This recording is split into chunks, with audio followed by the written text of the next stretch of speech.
É uma alegria encontrar você. Você é muito bem-vindo aqui. Nós nos alegramos com a sua presença. Você veio em um bom lugar. Deus tem planos para você. Afinal de contas, Ele me fez um convite e você aceitou. No fundo do nosso coração, nós esperamos que você possa se agradar na casa do Senhor, com a palavra do Senhor e com todos os filhos do Senhor. Como é que foi o seu domingo? Bacana? Comum por todos? De maneira especial, você teve alguma atividade, algum encontro? Que Deus possa agraciar a sua vida com as mais ricas bênçãos que Ele tem nos dado e oferecido. Ontem, pastor Pereira, eu ouvi aqui o seu comunicado, o seu apelo, o seu convite a essa igreja para se envolver no encontro de casais comunitários. A igreja central, ela está comprometida a inscrever 30 casais nesta igreja, para que esses 30 casais inscrevam 30 casais amigos. Eu quero te contar algo que eu aprendi aqui com essa igreja e que tem dado certo lá no nosso distrito, no nosso ministério. Todos os nossos programas evangelísticos, todas as nossas semanas de oração, todos os nossos encontros, nós temos feito da seguinte forma: os nossos membros, antecipadamente, eles se inscrevem seus amigos, pagam uma taxa que tem que pagar e durante um período de tempo eles oram. Eles simplesmente oram, ficam em oração e nada mais. E no momento oportuno, geralmente uma semana antes do evento da programação, eles saem a efetivamente convidar esses amigos. E sabe qual é o feedback, pastor, que nós temos recebido da igreja? Que quando nós tomamos a decisão de inscrever a nós, os nossos amigos, nos envolvermos com a atividade e passamos um tempo em oração por isso, Deus cuida de tocar o coraçãozinho deles. Deus cuida de criar um momento e oportunidade para nós os visitarmos. Essa semana que passou, particularmente, eu tive uma experiência com essa. Passei algumas semanas orando por uma pessoa, precisava de visitá-la, não adventista. E no dia que eu liguei para ela, segunda-feira à tarde, ela em lágrimas me disse o seguinte: pastor, sei que o Senhor soubesse, eu estava esperando por sua ligação. A sua ligação, nesse momento, foi uma resposta de Deus às minhas orações. Então, querido, se a igreja está te chamando, te convidando a se envolver com essa atividade, procure a pessoa responsável, o irmão Marco Faria, faça a sua inscrição, faça a inscrição de um casal que você pretende convidar, e daqui até o final da semana de oração você vai orando por eles, para que Deus possa já trabalhar e tocar no coração deles, e que Deus venha construir um momento ideal e oportuno para que você possa chegar com um convite, sendo usado por Deus para o começo do processo de transformação de vidas. Tá legal? Outra coisa que eu queria lembrar você: amanhã, quando você chegar aqui por essas portas, terá um papel pequeno com canetas, que você pode escrever ali o seu pedido de oração. Vai ter em algum lugar, seja na porta aqui à frente, uma urna, uma caixa para que possa ser depositado esses pedidos. E ao longo dessa semana, nós juntos vamos viver a experiência de orar por aquilo que está escrito.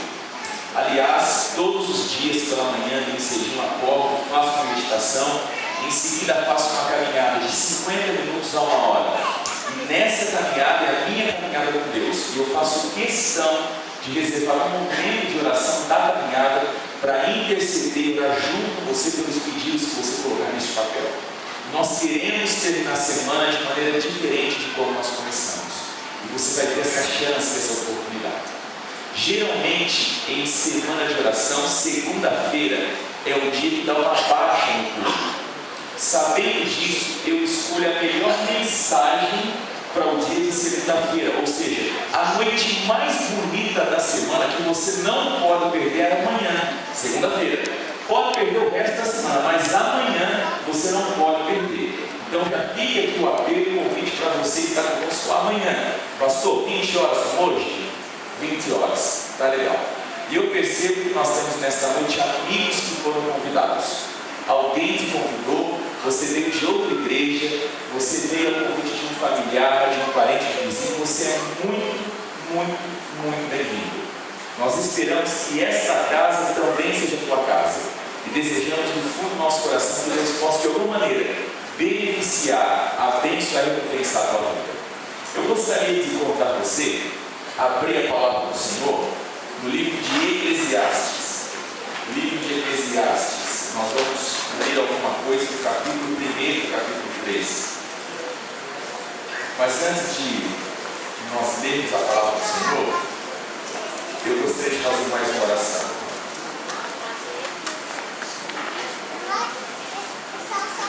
Feche seus olhos, curva a sua fronte, vamos falar com Deus. Pai querido, cada um de nós somos um mundo, somos um universo dentro da nossa mente. Nós viemos de histórias diferentes, formação diferente, lugares diferentes. Nós viemos de um contexto diferente um do outro. Mas de repente nós estamos todos no mesmo lugar. Nós estamos na sua casa.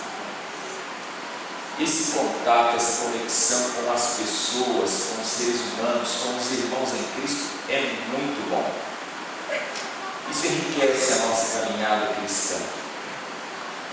Mas Deus, é indispensável aqui em sua casa nós termos uma experiência, um contato, um toque, uma aproximação, uma ligação entre o visível, o humano e o invisível e o divino. Nós queremos colocar o nosso coração inteiramente nas tuas mãos nesta hora. Nós queremos escutá-lo. Nós queremos, ó Deus, que essa conexão entre céu e terra, homem e Deus, visível e invisível, possa produzir na nossa vida uma transformação, uma revolução, uma condição nova de vida. Cada mundo, cada universo, cada ser humano trouxe nesta noite demandas e necessidades variadas, incontáveis, que só o Senhor pode ajustar uma mensagem a tantos corações.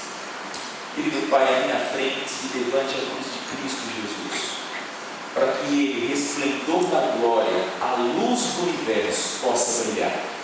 E por detrás dessa cruz eu possa me esconder. Dá-nos a tua bênção, portanto. Em nome de Jesus. Amém. Amém. Eu quero falar nesta noite para você a respeito desses dois senhores. O primeiro deles, quem sabe, o mais conhecido, o segundo nem tanto. O primeiro deles é Sigmund Freud, um austríaco. O segundo, Romain Rolland, um francês. E a história deles, em algum momento, se funde e se choca por conta de percepções diferentes a respeito do mesmo assunto. Em algum momento da sua vida, como estudioso, pesquisador, como alguém que revolucionou o mundo, de certa forma, Freud se propôs a escrever um livro chamado O Futuro de uma Ilusão. Essa foi a proposta literária dele. Um livro intitulado O Futuro de uma Ilusão. Em algum momento, um amigo de Freud, o Roland, ele teceu um comentário a respeito desse livro. Ele fez alguma observação. Ele deixou claro a sua posição e a sua postura com respeito aos escritos de Freud. E isso despertou em Freud o desejo de replicá-lo através de um outro livro que ele escreveu, O Mal-Estar na Civilização. É esse pequeno livro aqui, ó. Você encontra ele em qualquer livraria dessas de shopping, de centro de cidade. Então, esse livro aqui, ele foi escrito para dar uma resposta ao comentário e à observação que o amigo de Freud, o Roland, fez a respeito do seu primeiro livro, O Futuro de uma Ilusão. E esse livro, especificamente, é uma proposta de dar explicação à infelicidade social. Então, Freud, para responder ao seu amigo, ele escreve um livro, esse livro que você está vendo, esse que eu tenho aqui à frente. E a suma desse livro é uma tentativa de explicar a infelicidade social. E querido, esse livro ele foi inclusive escrito no contorno da história, de acordo com o seu assunto. Ele foi escrito próximo a 1929, onde os Estados Unidos, especialmente, deu uma grande e profunda depressão financeira. Depois de um ano lá em Viena, o livro foi publicado.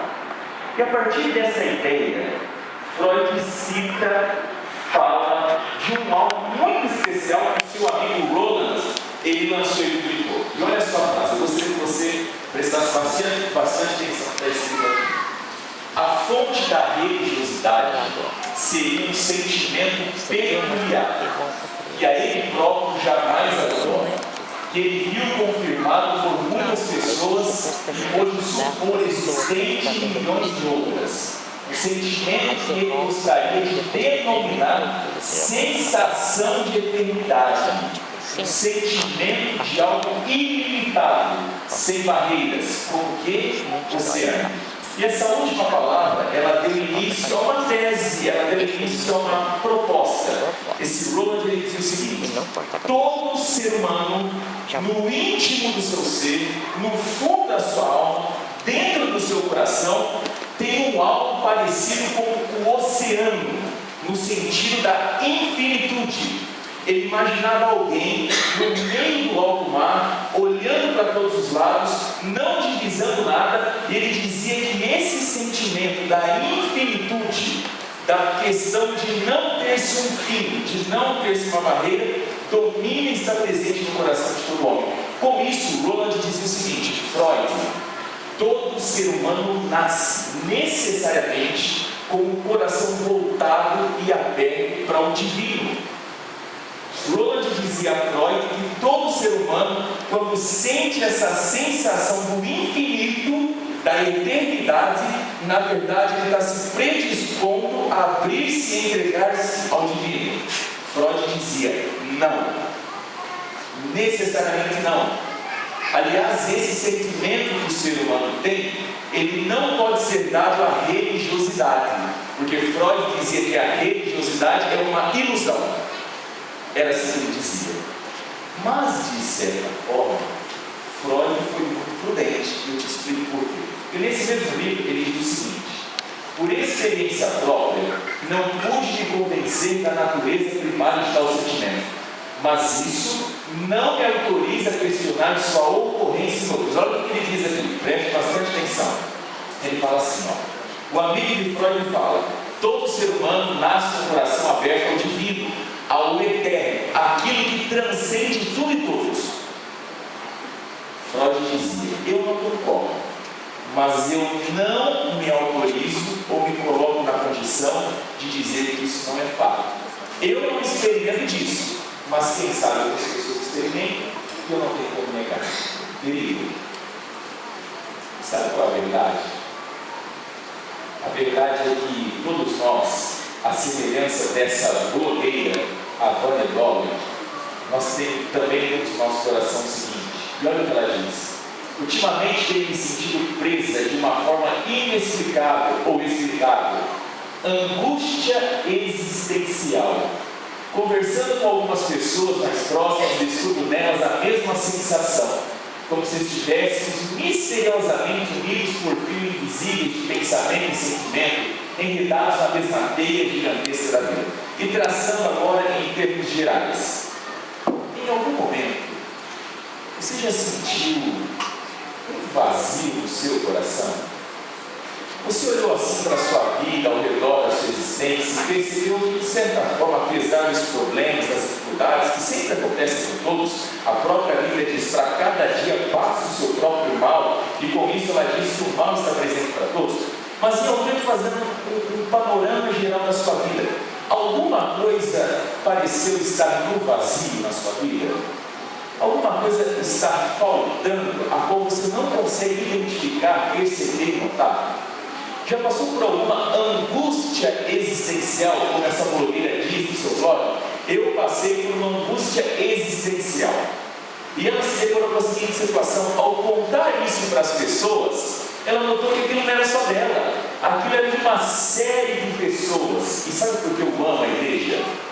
Porque quando nós chegamos aqui dentro, nós temos a oportunidade, através de um ambiente seguro, de abrirmos particularidades da nossa vida e descobrirmos que nós não estamos sozinhos em algumas questões, que algumas coisas que nos afligem um monte de gente, e junto dentro da igreja a gente consegue a resolução, a gente consegue a cura, a resposta dessas coisas. E eu pergunto uma vez mais a você: em algum momento, olhando a sua vida como um todo, você já notou estar numa angústia, numa crise, numa perturbação existencial, ainda que as coisas estejam dentro de uma certa conformidade ou normalidade? Querido, isso é mais humano e mais antigo do que nós imaginamos. Mas querido, ao longo da história, algumas pessoas têm tentado se levantar da resposta desses perigos. Eu me lembro que, numa reportagem que eu li, em 1992, aproximadamente 22 anos atrás, a revista Fomos, uma revista norte-americana, lançou uma edição comemorativa dos seus 75 anos de existência. E a pergunta dessa revista, a pergunta de capa, que ia dirigir todas as matérias, era a seguinte: por que vivemos tão mal enquanto temos de tudo para vivermos tão bem? Olha que pergunta interessante. Por que vivemos tão mal enquanto temos de tudo para vivermos tão bem? Já aconteceu isso com você? Analisar a sua vida, pensar a respeito da sua existência, ver que você vive mal a despeito de estar cercado de condições para que você vivesse muito bem? E uma pessoa, entre as 11 que escreveram a revista, ela disse o seguinte: nós somos a primeira geração. Olha a resposta que ela dá a essa crise existencial. Nós somos a primeira geração que procuramos e buscamos sermos felizes nesta terra. Então, Paige Noma, uma socióloga que reescreveu entre as 11 pessoas dessa revista, disse: o problema de vivermos tão mal enquanto temos tudo para vivermos tão bem é que nós somos a primeira geração que procuramos ser felizes nesta terra, nesta vida. E isso, completa ela, nos tornou grandemente infelizes. Essa busca desenfreada e desesperada pela felicidade foi o que na prática nos tornou tremendamente infelizes. E ela completa dizendo o seguinte: a grande verdade é que a nossa sociedade, ela perdeu duas coisas. Ela perdeu, em primeiro lugar, os seus valores absolutos. Em segundo lugar, ela perdeu o senso da existência. E eu te pergunto: você existe por quê? Você existe para quê? Você tem uma resposta clara, pontual, objetiva, mas sobretudo profunda do porquê você existe? Você tem uma resposta clara, objetiva e profunda do porquê, do para que você existe? Ou nós simplesmente existimos? A verdade, querido, é que a nossa sociedade ela está escorada em um tripé. Esse tripé é conhecido por 3 movimentos que nos afligem e nos atacam. O primeiro deles, o hedonismo. E sabe o que é o hedonismo? É a busca desenfreada do prazer. Parece que o que move as multidões, o que move a vida das pessoas hoje é o prazer. Eu preciso de sentir prazer, eu preciso de ter prazer. O prazer tem que estar comigo, em mim. Tudo à minha volta tem que me gerar prazer. Aliás, isso me preocupa até inclusive dentro da igreja. Porque às vezes parece que nós procuramos entretenimento na igreja e coerência fora da igreja. Em algum momento parece que se o pregador, o pastor, não levar o auditório a boas risadas e gargalhadas, não é um bom pastor, não é um bom pregador. Eu me lembro de uma vez, eu vi uma conversa entre 2 rapazes, e um perguntou assim, falou: ei, o pastor novo, como é que ele é? Cara, o pastor novo é muito bom, ele é engraçadíssimo, o tempo inteiro ele faz a gente dar risada. Como se dar risada fosse sinônimo, fosse um relativo à qualidade de alguém que dirige e ministra a palavra. Se o hedonismo às vezes não toma conta de nós, por um outro lado, é o niilismo. E niilismo nada mais é do que a perda do sentido. A gente vive por ver. A gente não sabe do porquê estamos aqui, para onde nós vamos, para onde viemos, a gente só vive. Nada tem sentido. E se nada tem sentido, tudo serve. E por isso que tem um monte de gente que se coloca a não acreditar em nada e ao mesmo tempo se acreditar em tudo, em fantasias loucuras. E em terceiro lugar, o materialismo. A gente vive para um consumismo, para um capitalismo. A gente tem que ter, crescer, evoluir, comprar, vender, ganhar, acumular. A nossa vida tem que se ajustar a um plano financeiro, de modo que eu possa ter ascensão social e comprar tudo aquilo que colocar na minha cabeça que eu preciso ter para ser feliz. Aliás, como que a gente pode ser feliz nessa vida? Onde está e consiste a verdadeira felicidade? Difícil. Essa coisa toda atormentou um homem no passado. Essa coisa toda atormentou um homem chamado Salomão, que foi quem escreveu o livro de Eclesiastes. Eu convidei você lá no começo para abrir em Eclesiastes, você tem no capítulo 1. E nós vamos ler um versículo do capítulo 1 e um versículo do capítulo 3. Por que Eclesiastes foi escrito? Por uma simples razão. Um dia Salomão, eu falei ontem aqui rapidamente dele, ele decidiu viver como se não tivesse céu a aspirar ou inferno a fugir. Salomão decidiu viver como se tudo fosse centrado nesta vida. Não é à toa que no seu livro ele tem 32 expressões no total que dizem abaixo do céu ou abaixo do sol. Com isso Salomão está dizendo assim, tudo que se existe que pode ser vivido está nessa terra, nessa vida. E ele faz uma proposta de vida, na verdade uma aventura. Ele diz assim, eu vou começar a viver os meus dias como se Deus não existisse. Salomão guardou Deus dentro de uma gaveta e decidiu viver a sua vida. E Salomão colocou algumas questões para si. Primeira, eu vou procurar ser tudo que eu possa ser. Segunda questão, eu vou procurar ter tudo que eu possa ter. Então Salomão deixou Deus numa gaveta, escondeu tudo que ele sabia sobre Deus e decidiu para si trazer 2 planos de propósito de vida: ser tudo que ele poderia ser e ter tudo que ele poderia ter. E querido, por incrível que pareça, deixando Deus de lado, Salomão conseguiu chegar no topo do ser e no topo do ter. Salomão foi o homem mais famoso, foi o homem mais sábio, foi o homem mais rico, foi o homem que mais acumulou mulheres, exércitos e ouro, como disse o homem. Salomão experimentou da melhor gastronomia dos seus dias. Salomão tinha os melhores vinhos, os melhores banquetes, os melhores músicos. A vida de Salomão se resumiu e se deu no ser e no ter. E ele conseguiu aquilo que ele se propôs a conseguir. Passado isso, ele decide escrever um livro e dizer o seguinte: eu quero contar a você o que significa na vida ser e ter, mas longe de Deus. O livro de Eclesiastes está dizendo lá o seguinte: tudo que você pode ser, eu fui. Tudo que você pode ter, eu tive. Agora eu quero contar para você o que é a experiência do homem, sendo tudo e tendo tudo, mas longe de Deus. E ele começa assim no versículo de número 1. Palavra do pregador, filho de Davi, rei de Jerusalém. Vaidade de vaidades, diz o pregador.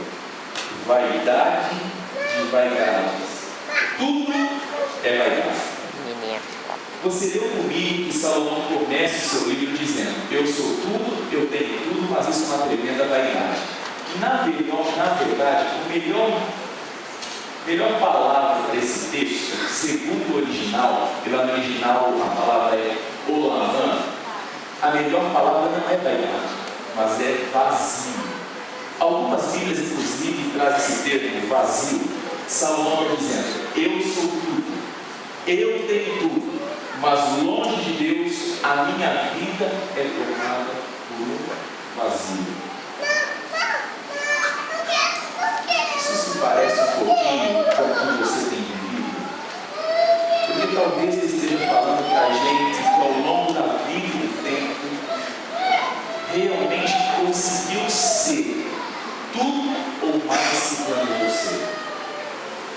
Talvez você na sua vida, na sua busca, conseguiu ter inclusive mais do que você sonhou ou esperou ter. E para sua grande surpresa e frustração, quando você chegou no topo ou passou dele procurando ser e ter, você notou que ainda assim um buraco existencial, um vácuo de vida ou um vazio ainda percorre a vida. Já teve a experiência de se doar, se entregar a alguma coisa, achando que ao alcançá-la, você enfim se realizaria? E quando aquele algo veio às suas mãos, você viu que não é. Salomão disse claramente: olha, eu sou tudo, eu tenho tudo, mas eu ainda assim vivo no vazio. Por quê? É possível termos tudo e sermos tudo e ainda vivemos no vazio. E o Salomão diz o seguinte, Eclesiastes capítulo 3, verso de número 11. O texto diz assim: tudo fez Deus formoso no seu devido tempo. Também pôs o que no coração do homem? A eternidade no coração do homem, sem que este possa descobrir as obras que Deus fez desde o princípio até o fim. Ou seja, aquele amigo de Freud, o Roland, ele bateu na cabeça do martelo. Ele diz claramente: todo ser humano, o seu coração tem um anseio pela eternidade. Todo coração, todo homem tem no seu coração um desejo por algo que é maior do que ele, que transcenda ele, que o preencha por completo mais do que aquilo que ele possa ser ou ter querido. Assim como no primeiro verso existia aí uma palavra vaidade, mas a melhor tradução é vazio. Nesse segundo verso, a palavrinha no original é reverso, na verdade é o verso que está, é o texto que está presente na Bíblia. Reverso pode significar também eternidade, mas primariamente é infinito. E o que Salomão está dizendo? Eu vivo num vazio tremendo, sendo tudo e tendo tudo, porque dentro do meu coração tem um espaço que é do tamanho da eternidade, do tamanho do infinito. E ainda que eu seja tudo, eu tenha tudo, eu ainda continuo num tremendo vazio existencial, porque tem um lugar no meu coração que nada que está debaixo do sol, nada que está nessa terra pode preencher. E eu pergunto uma coisa a você: de acordo ao relato bíblico, ou quem sabe de acordo à própria ciência, existe alguma coisa infinita e eterna? Amado, a grande verdade é que a única coisa que é infinita e eterna é Deus. A verdade é que Deus não está contido no universo. O universo é que está contido em Deus. E ainda que sejamos tudo, tenhamos tudo, existe um lugar no nosso coração que, se ele não for preenchido pelo eterno, pelo infinito, que é Deus e só Deus, nós continuamos um tremendo de vazio. No nosso coração existe lugar para tudo e para todos. Quer um exemplo? Existem momentos na nossa vida que tudo que nós queremos são os nossos amigos. Você pode estar cercado do pai, da mãe, dos familiares, dos irmãos, dos primos, mas tem horas na vida que a gente vai atrás de um amigo, de uma amiga, não é? A gente quer ter gente que não é do nosso círculo familiar, porque no nosso coração tem lugar para os amigos. Mas tem horas na vida que a única pessoa que você quer falar é com o familiar, é com o pai, com a mãe. Tem horas na vida que a gente quer férias, a gente quer descansar. Mas tem horas na vida, inclusive no finalzinho das férias, que a gente quer trabalhar. A gente quer voltar à nossa atividade profissional. Tem horas na vida que nós queremos descanso. A gente não quer saber de nada de ninguém. Mas tem horas que a gente quer saber de agito, de tumulto, de festa.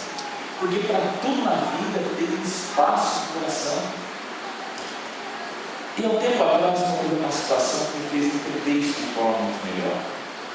Eu estava no Rio de Janeiro, eu trabalhava na Zona Sul, e de alguma forma alguém me apresentou um senhor, um distinto senhor, um homem que tem uma empresa que distribui cestas básicas para quase todo o Brasil, um homem poderoso,